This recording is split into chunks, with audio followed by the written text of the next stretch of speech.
Bonjour à tous, une nouvelle vidéo sur le changement de variable pour vous présenter deux exemples supplémentaires d'application.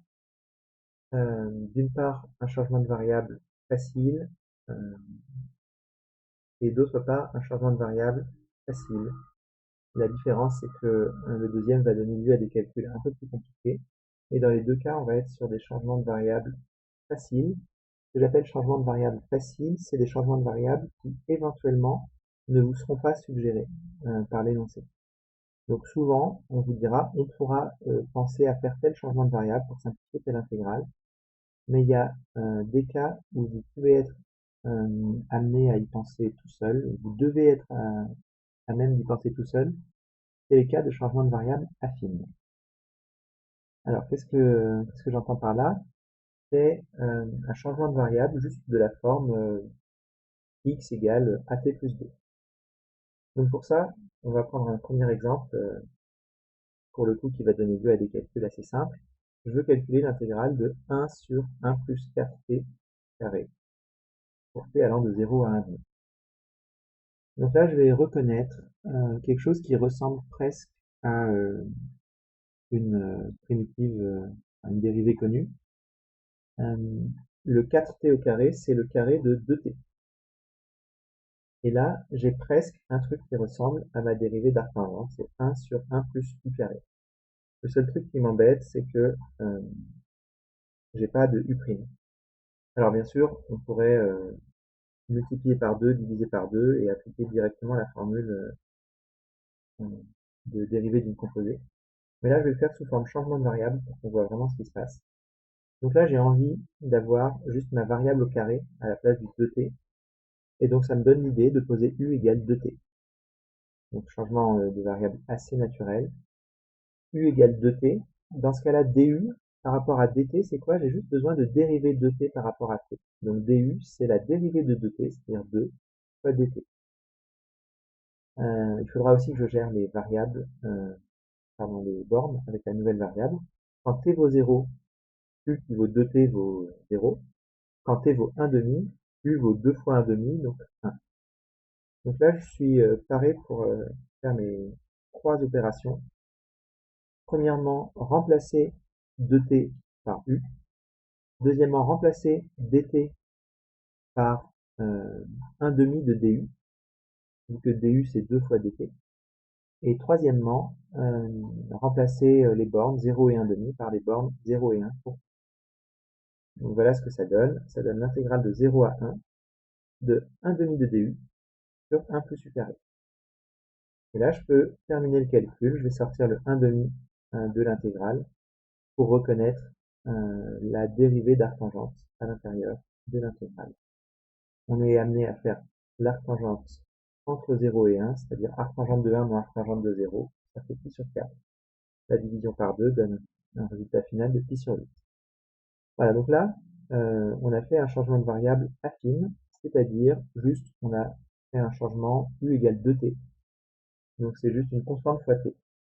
Donc changement affine, c'est de la forme constante fois t, ou éventuellement constante fois t plus une constante. Donc exactement la même chose que les équations de droite, qu'on appelle équation affine. Alors ça, c'est le genre de changement de variable sur lequel vous n'aurez pas nécessairement d'indication dans un énoncé. On peut exiger que vous y pensiez par vous-même à poser u égale 2t. Donc tous ces changements de variables de cette nature-là, c'est des changements de variables qui sont exigibles euh, dans une épreuve. Ceux qui sont plus compliqués, on a vu l'exemple de l'exponentielle sur la vidéo précédente, ils vous seront obligatoirement suggérés pour rester dans le cadre du programme. Alors deuxième exemple, pour vous montrer à quel point ça peut donner des choses pratiques, même si évidemment en termes de détails de calcul on a des choses assez compliquées. On va vouloir calculer l'intégrale de 1 sur t carré plus t plus 1 dt.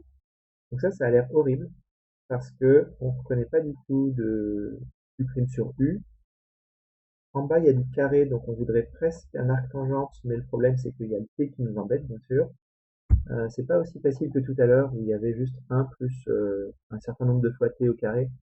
Et dans ce cas-là, on pouvait juste faire un petit changement de variable linéaire.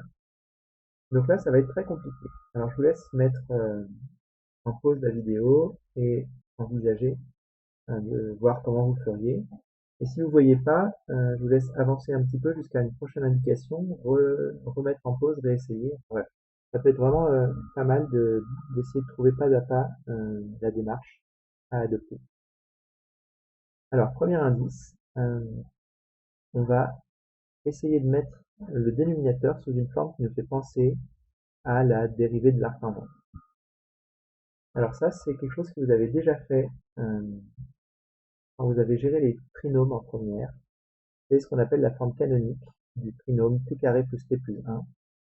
Il s'agit de utiliser le t carré plus t pour écrire le début d'un développement de a plus b au carré. Donc t carré plus t, c'est quoi? C'est le début du développement de t plus 1,5 au carré. Le 1,5 qui est là, c'est juste la moitié du 1 qui est devant le t. Si vous essayez de développer le carré qui est là, t plus 1,5 au carré, ça fait bien t carré, plus 2 fois 1,5 fois t, donc t carré plus t. Sauf que ça fait pas plus 1, ça fait plus 1 quart, 1,5 au carré. D'où la présence du 3 quarts pour compenser. Et qu'on ait bien plus 1 en tout. Donc ça, c'est quelque chose qu'il faut savoir faire, mettre sous forme canonique. Donc on utilise t carré plus t pour trouver t plus une constante au carré. Et on rajoute la constante qu'il faut pour compléter, pour obtenir le plus 1 qu'on a dans le trinôme.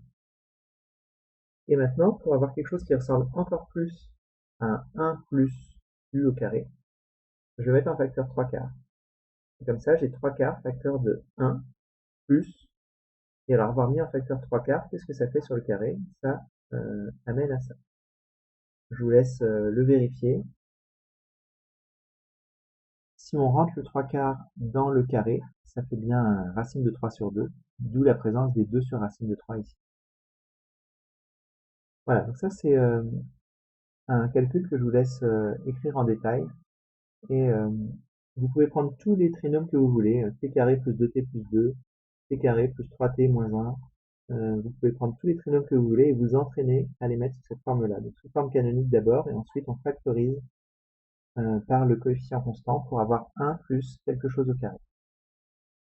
Et maintenant qu'on a quelque chose au carré, ici, eh ben on reconnaît un truc de la forme 1 sur 1 plus u au carré, donc c'est assez naturel de poser u égale cet énorme truc là.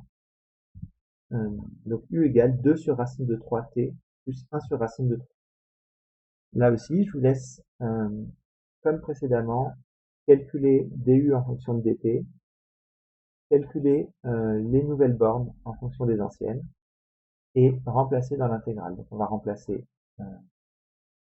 le 1 plus truc au carré par 1 plus u carré. Le 1 sur 3 quarts, il va rester. Le dt va être remplacé par racine de 3 sur 2 du, en passant le 2 sur racine de 3 de l'autre côté. Et les bornes 0 et 1 vont être remplacées par les bornes qu'on a obtenues pour u. On peut sortir toutes les constantes et on est amené à un calcul d'arc tangente, qui va être très simple. Voilà. Maintenant, arc tangente pris entre 1 sur racine de 3 et racine de 3, ça c'est des valeurs classiques de tangente. Tangente pi sur 3 et tangente pi sur 6 donnent racine de 3 et 1 sur racine de 3. Donc on va pouvoir remplacer et obtenir le résultat final. Voilà, donc ça donne un calcul assez volumineux, avec pas mal de détails techniques. Je vous laisse les reprendre à tête reposée. Vous pouvez vous amuser à vous entraîner avec un autre trinôme au dénominateur. Simplement, peut-être que les valeurs de arc tangente à la fin ne seront pas des valeurs classiques connues. Mais en tout cas, vous pouvez vraiment vous entraîner au changement de variable avec n'importe quel trinôme au dénominateur.